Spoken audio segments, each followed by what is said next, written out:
清晨烟雨，黄昏尽是温柔。少年戎装驰骋，星辰如眸。眼神温暖坚定，满笑辐射。是一段风华，一直留下，蓦然回首。冬天，雪花飘落的季节，你怀中却似春天，花香布满了世界。良辰好景如夏天，树影遮住了眷恋，庆幸与你在秋天，情深绵绵洒落，也偏偏情渐渐。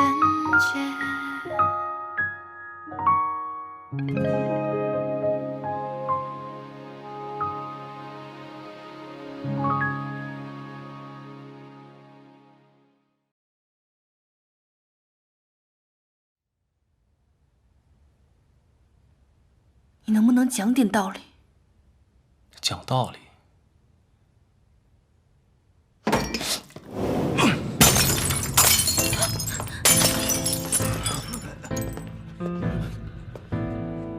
我上海堂堂的司令，做不了你穆家的主吗？真当我吃软饭的了？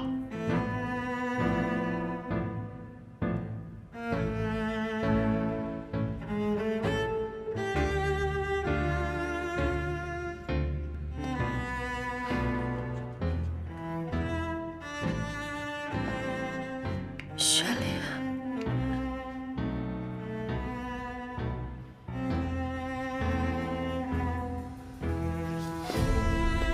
好，老子不求你，老子有别的办法。你干嘛呀？吃枪药了？双儿，你放心，你的芯片一定会准时上映。他穆家不帮你，有的是人愿意帮你。各位老板，我以司令部的名义担保，欠你们的钱如数奉还。各位请回吧。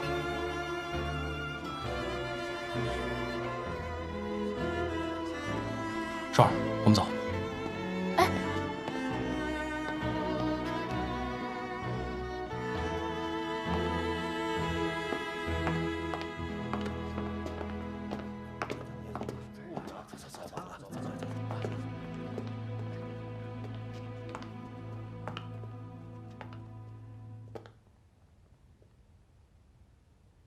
婉清，谭司令怎么这么对你啊？我也不知道，他这几天变得好冷漠，今天更是变本加厉。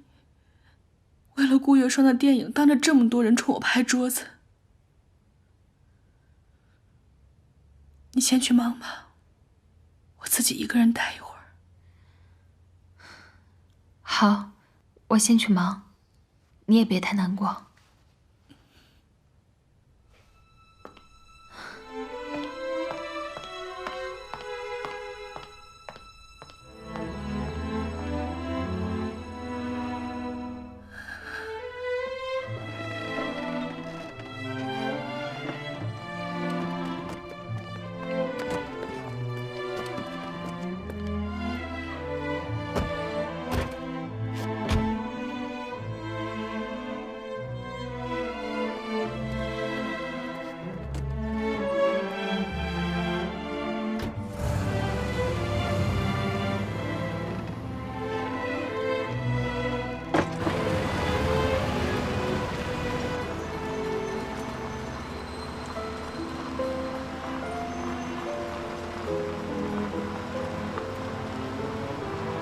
小叔叔，你刚那么对穆小姐太过分了吧？你就不怕她不理你啊？他最好别理我。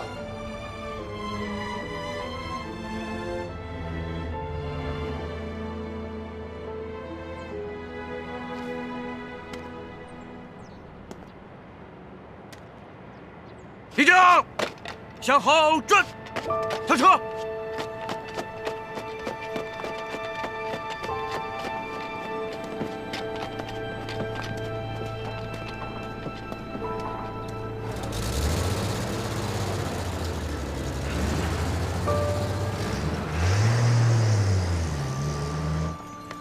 那就祝我们合作愉快。 Thanks all the same。下次见。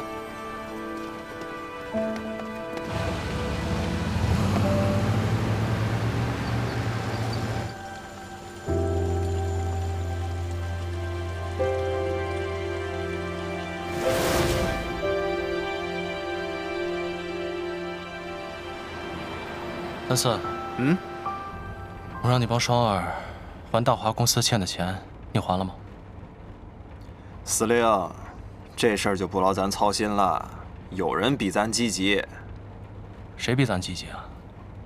苏洪琛苏少帅啊，人早就把公司上的账面给清完了，而且还包场请人看了电影，为了捧双儿小姐，可是花了不少银子。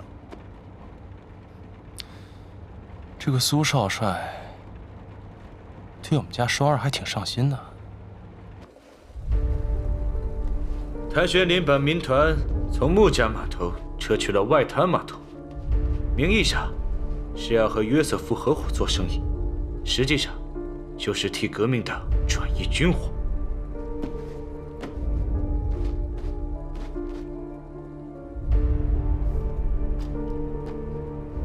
好啊。 外滩码头是洋人的地盘，洋人是断然不会为他包庇的。只要军火上岸，他就跑不了了。没想到如胶似漆的两个人，竟然这么快的反目成仇。谭玄林和顾月霜本来就是不清不楚的。 有权有势的男人嘛，脚踏两只船也是常事。但是那个穆婉清不能让他置身事外，想办法要把他拉下水。我会让穆婉婷去办。好，我现在真是想看到抓到革命党之后，谭玄林的表情是什么？他自以为是。 他成想是请君入瓮。是，谭玄林怎么也不会想到，英国公司的货轮会在青岛补充燃料，而我们的人早已趁机上了船。这批军火就在我们的眼皮底下，他们什么时候靠岸，我们比他们还要清楚。明天中午，只要革命党来码头接货。 那就是人赃俱获。马上给徐伯钧发电报，告诉他万事俱备，直迁北风了。哎，哼，为何是北风啊？孔明火烧赤壁借的是东风，而我们要借的是北风。按照当前的局势，只有让北京政府对谭玄林下手，才能让他一败涂地。 你把拟好举报谭玄林通敌的电报发给北京政府。是，正可谓一夜北风紧，不出意外，明天就是谭玄林的死期。督军，电报。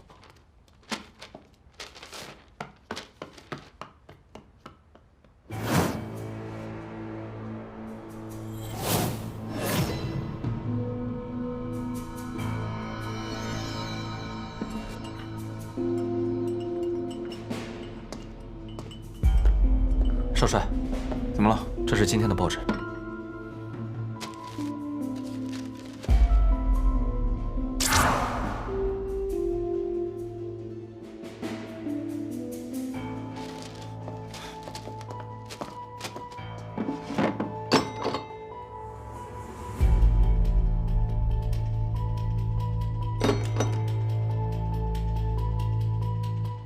收拾一下，跟我去趟上海。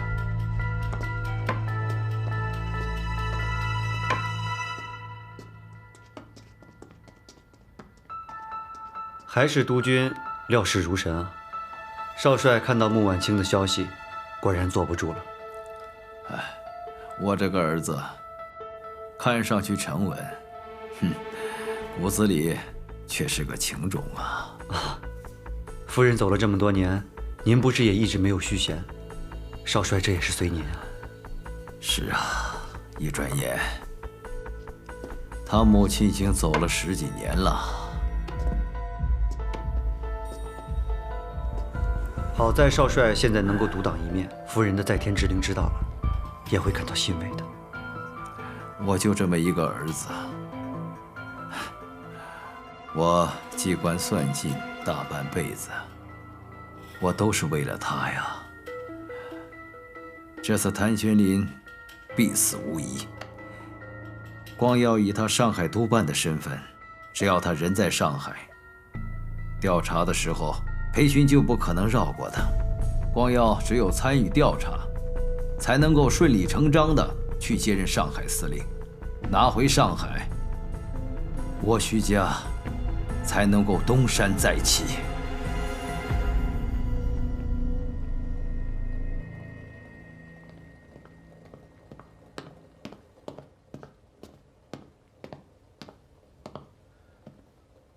司令，抓的那几个奸细嘴太严了，什么都问不出来。不过老夫早就盯着他们了，这是他们的行动轨迹。如果有窝点的话，就应该在这其中。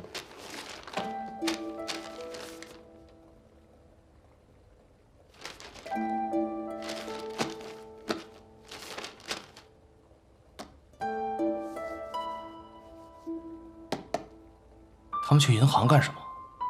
老夫派人查过了。他们在几天前都收到了一大笔钱，所以几乎同时，他们都去银行汇给了在日本的家人。停车！您不能进去。我来找你们司令。穆小姐，您真的不能进去。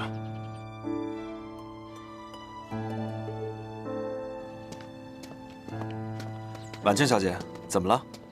我来找你们司令。哦，我们司令不在，请回吧。今天你要么开枪打死我，要么就让我进去。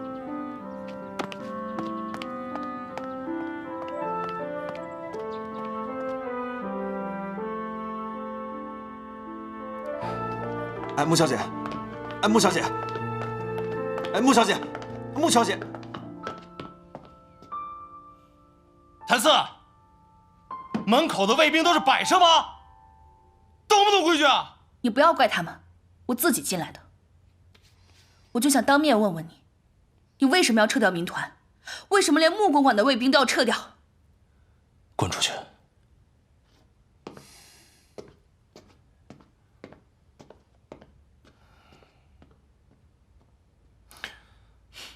军务上的事，你无权过问。无权过问。穆公馆的卫兵你可以撤掉，但是民团是我华商总会的，保护码头天经地义。你敢不敢当面给我个理由？比起跟你们穆家，跟约瑟夫合作更划算。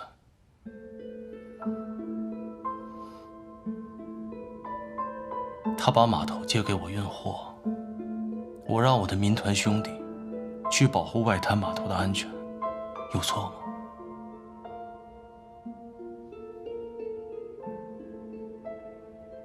我不信，你不是这种见利忘义的人。那是你不了解我。一个能在乱世混得如鱼得水的人，会是君子吗？如果我不这么见利忘义，早就被啃得连骨头渣儿都不剩了。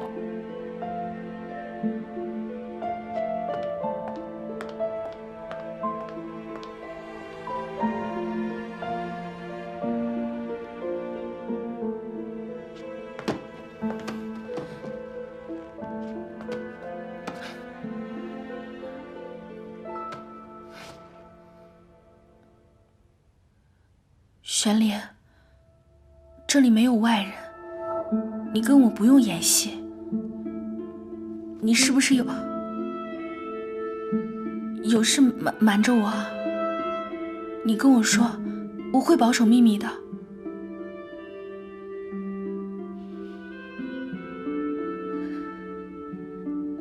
这些天，我一直在想我们两个之间发生的事情。但我真的想不明白，你到底是为了什么，好端端变成这样？你就当我就当我是一个阴晴不定的混蛋吧。可你明明就不是啊！你告诉我一个理由好不好？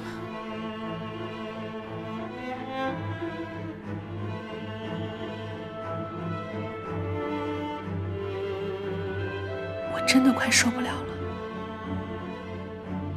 我们之间发生了什么，我连原因都不知道。只是你不知道。我真的好累，我觉得我快坚持不下去了。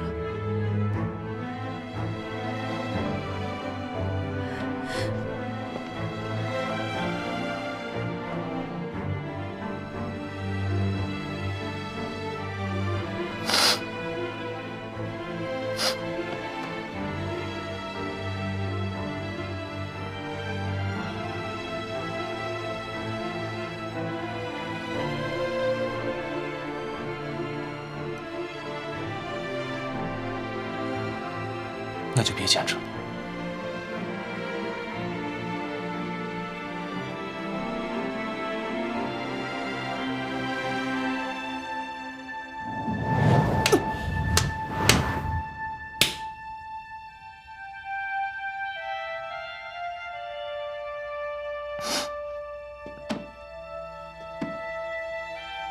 你休想让我这么不明不白的放弃。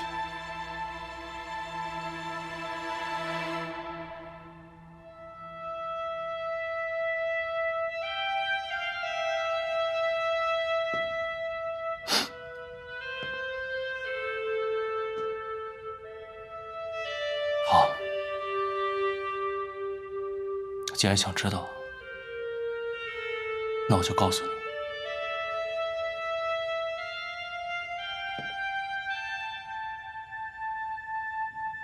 你知道我爹怎么死的吗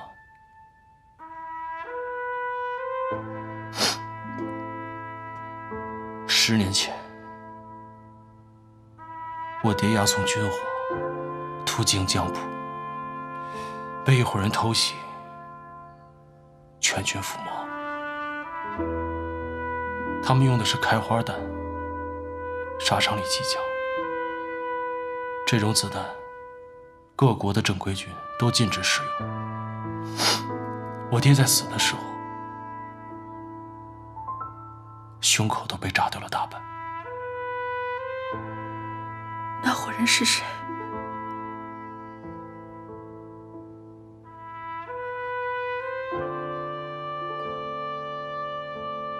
？10年前，你爸爸替徐伯钧押送物资，也经过江浦。他雇佣了一队白俄的洋枪队，这帮人用的就是开花弹。雇佣的理由是战斗力高。我不信。你不信？不可能。不可能。你回家翻翻你家的相册，看看你爸和洋枪队的合影，而且我还找到了当年洋枪队的队员，就是他告诉我，是你爸杀了我爹。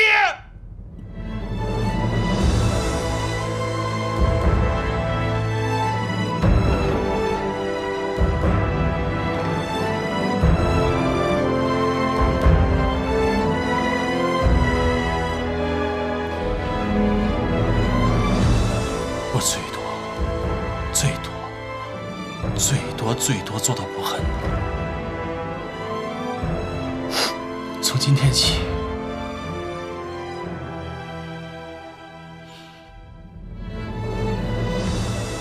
我们井水不犯河水。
小姐，你这是干什么？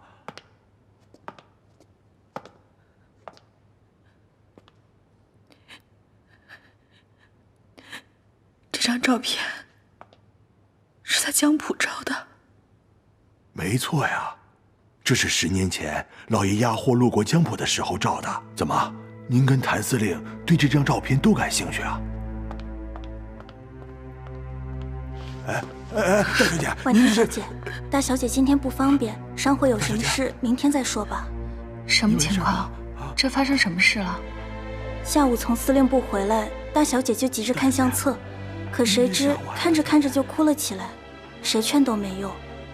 哎呀，大小姐，您倒是说句话呀！啊！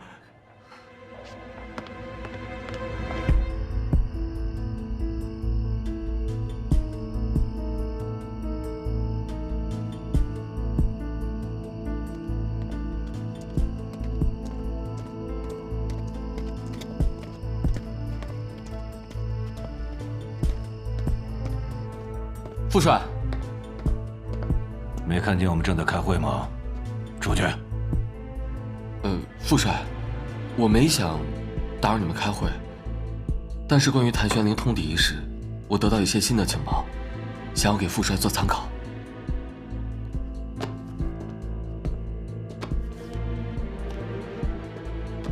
这是我手抄的几份上海租界宪兵队的出勤记录表，里面有一次就接到举报，说谭玄龄私运违禁品，但最后的搜查结果却是正常的体育器材，可见这些举报并不见得是真的。徐伯钧下野后，上海由谭玄龄一个人控制，谭司令年纪轻轻就身居高职，难免会惹人眼红，举报和诬告也是常事。你的意思我明白，不过，佳佳，这份举报详细地列出了谭玄龄明天跟革命党接头的具体的时间和地点，还把运送军火的数量、型号标注得一清二楚。如果不查，万一属实，那就难以挽回喽。副帅打算如何去查呢？左参谋在，连夜启程去上海，并责成工部局董事费安顿一起协查此事，以示公允嘛。清者自清，如果谭玄龄确实没有通敌，就可以还他一个清白。是。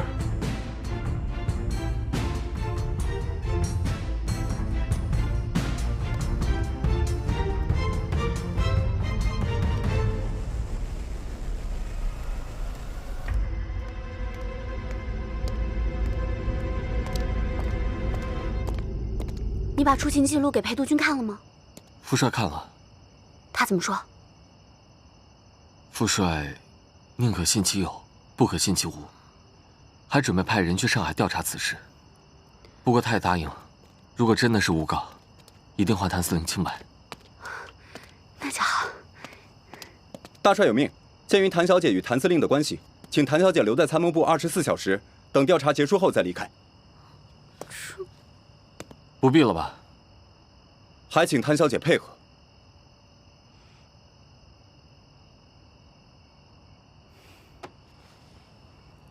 没事。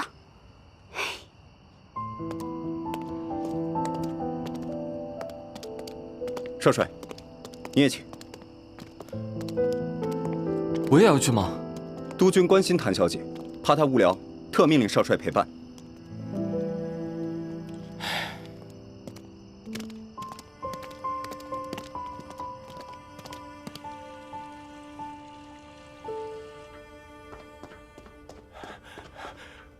徐少帅，您找小姐啊？小姐呢？哎呀，小姐下午从谭司令那里回来以后，大哭了一场，然后就自己开车出去了。她也不让我们跟着呀。什么？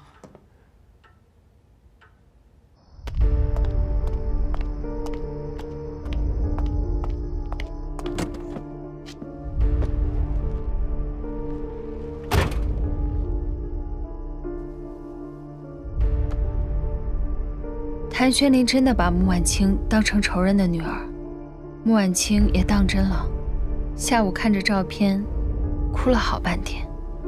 只要他们各自为战，我们也有利于各个击破了。等明天中午，外滩码头的军火一到，谭玄林的死期就难免了。约瑟夫这个洋人是不可能包庇他的。原来你让我挑拨他们的关系，是为了让谭玄林去外滩码头交易军火，免得穆家码头为他遮掩。不过，穆家也休想逃离于世外。明天，我还会找一批违禁品，放到你们穆家码头的仓库。你要想办法找到仓库的钥匙。藏匿伪军的药品，也够他们有大罪受的。违禁品，那不会连累到我吧？放心，我们会做得天衣无缝。等扳倒了穆婉清，穆家的一切都是你的。好，包在我身上。另外，明天我会找人盯紧穆婉清，以免他失诈。在商会，你也要帮我盯紧他的一举一动。如果他要离开商会，要立刻向我报告。明白。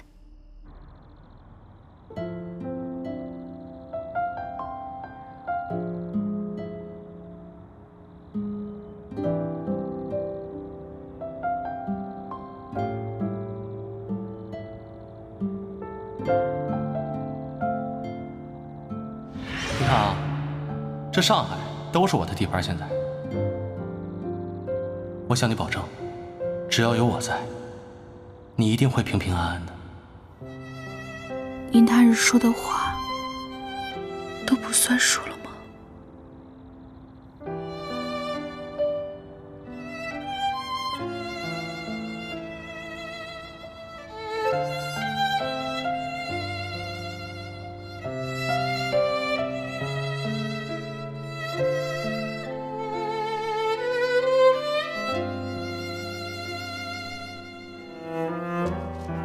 各位，从今天开始，穆小姐就是我谭玄林的人了。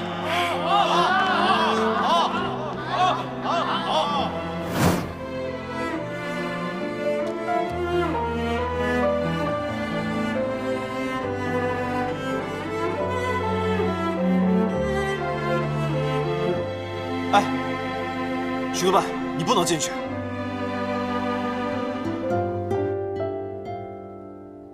许督办，许督办，许督办，你不能进去。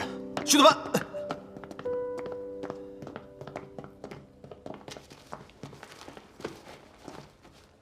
司令，许督办说要回自己的办公室拿东西，我也不好拦着。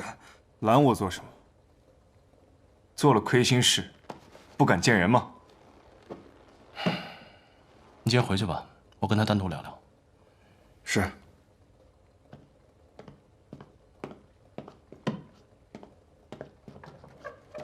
你和婉清到底是怎么回事？好事不出门，坏事传千里啊！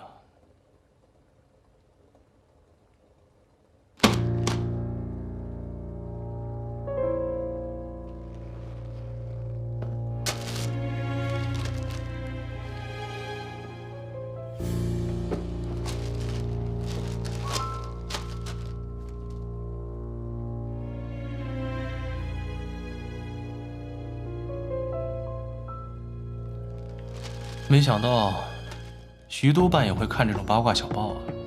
我刚从穆家过来，从穆家得知，这些天你对婉清很是冷淡。婚礼的事，你都让她一个人操办，连礼服都不是。现在为了一个顾月霜，却闹出这么难看的丑闻，你对得起婉清？对得起穆家世伯在天之灵吗？徐光耀，我跟穆婉清的事，轮得着你插嘴吗？我是他哥哥，我不准有人欺负他。所以呢？啊，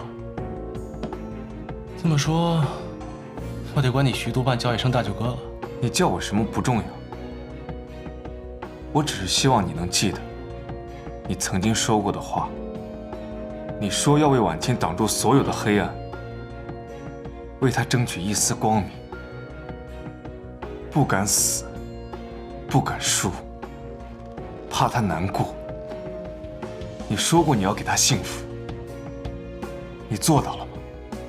你言而无信。徐光耀，你有什么资格说我？啊？穆婉清这辈子最大的不幸就是跟你们徐家沾上关系，你自己不知道吗？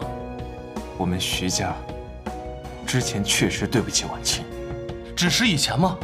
穆志远在火车站遇刺，谁干的？你自己心里不清楚吗？没有怀疑过吗？徐远在吗？好几天没见着了。我说过要守护他一辈子，我说到做到。守护一辈子，当他哥哥对吗？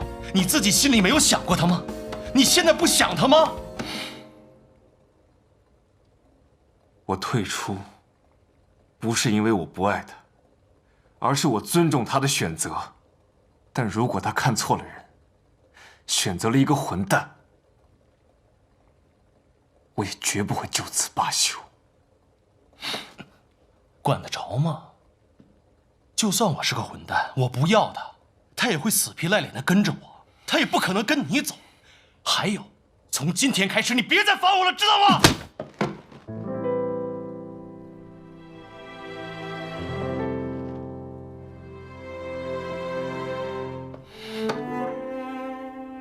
你给我听着，你要真的是个混蛋，我一定不会放过你。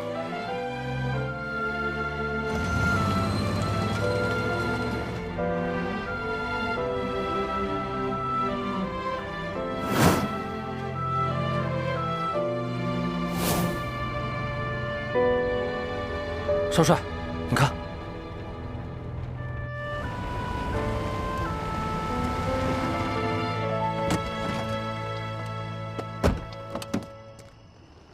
少帅，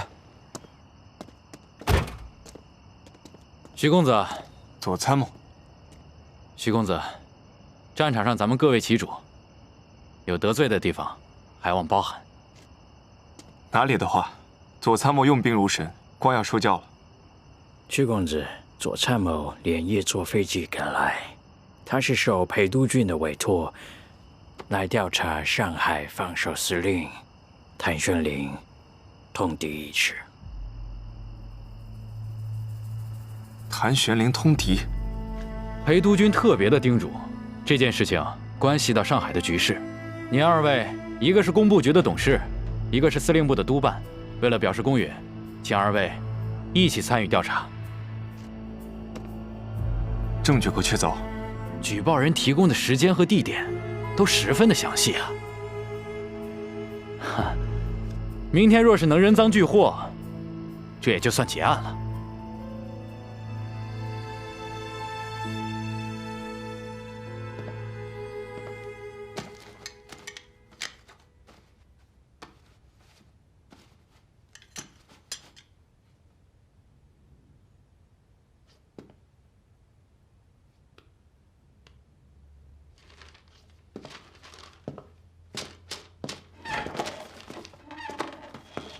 司令，昨晚没休息好吧？都怪徐督办，没头没脑的就闯进来，招呼也不打一声。不怪他，他是替婉清出气。啊，对了，今天中午码头接应的人准备好了吗？让他们穿便装。放心吧，都是老傅挑的人，很可靠。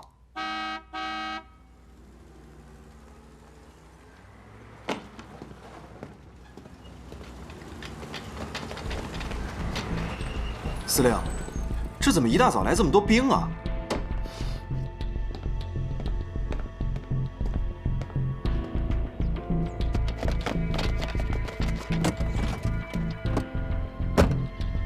哎，你看，徐督办也来了，还有费安顿，还有左参谋，这……走，会会他们。徐督办，看来你们上海司令部不怎么欢迎我呀。都是老朋友了。兄弟们，把枪都放下啊！都是老朋友了，别伤了和气。哎呀，这动刀动枪的就不太合适了吧？你说呢，关耀兄？前阵子家中事务繁多，一直未能履职，辛苦谭司令了。没事。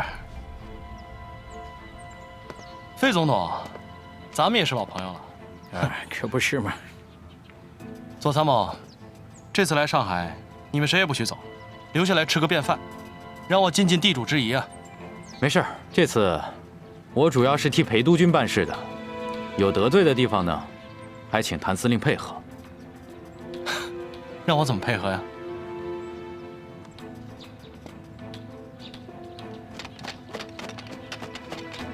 哎，把枪放下，枪放下。左参谋，这什么意思啊？谭司令，咱回办公室，慢慢谈。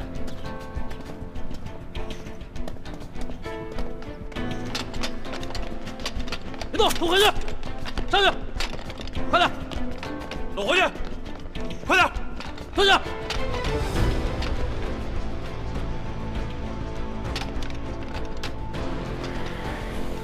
左参谋，这个太夸张了吧？事出紧急，多有得罪了，谭司令，请吧。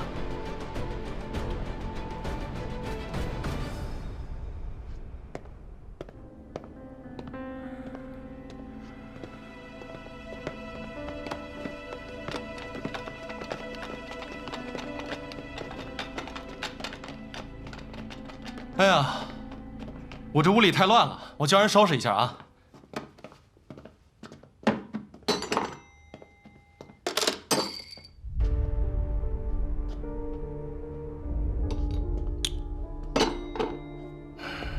左参谋，这什么意思啊？谭司令，有人举报你与革命党勾结，今天中午12点，要在你外滩的仓库里交易军火。我们作为调查组，就是来奉命调查这次举报是否属实的。左参谋，你怀疑我勾结革命党？在这份举报文件里有明确的时间和地点，没办法，职责所在，必须严查。有人举报你就信啊？证据呢？这前2天还有人举报，说我藏匿违禁物品，耍的英国的宪兵队团团转呢。费董，是有这件事吧？啊？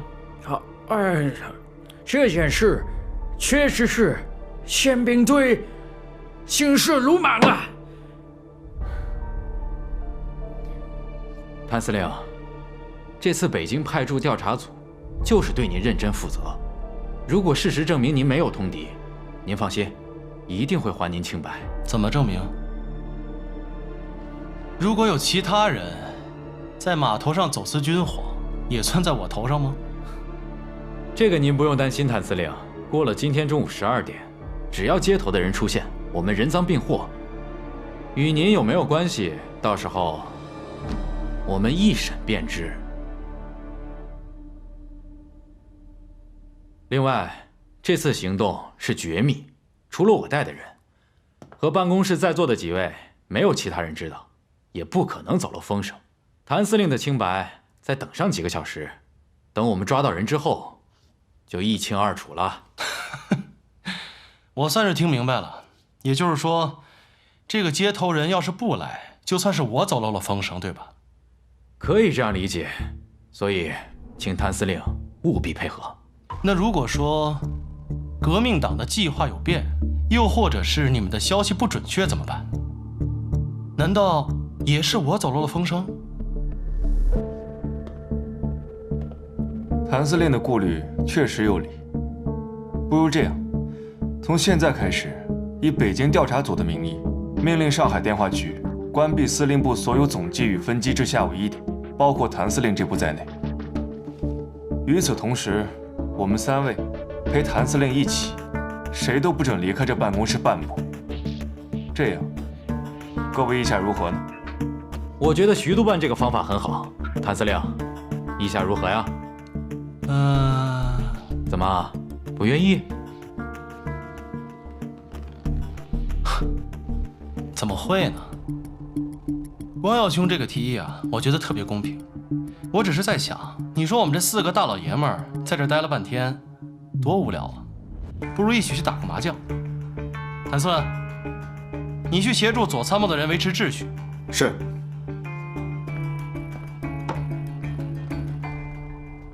3位，请吧。泪化成雨满天，回到相遇的起点，一眼就见到你那张迷人侧脸，一望无际，天空海阔，我许下承诺，让红尘与我们一起陨落。若忘记你轮廓如何拼凑，让几个空将我俘获，拥抱着起落，余晖中扑火。这纷纷扰扰的人世间，竟然耗尽我一生落寞。就算模糊着视线看不清，策马与你高歌。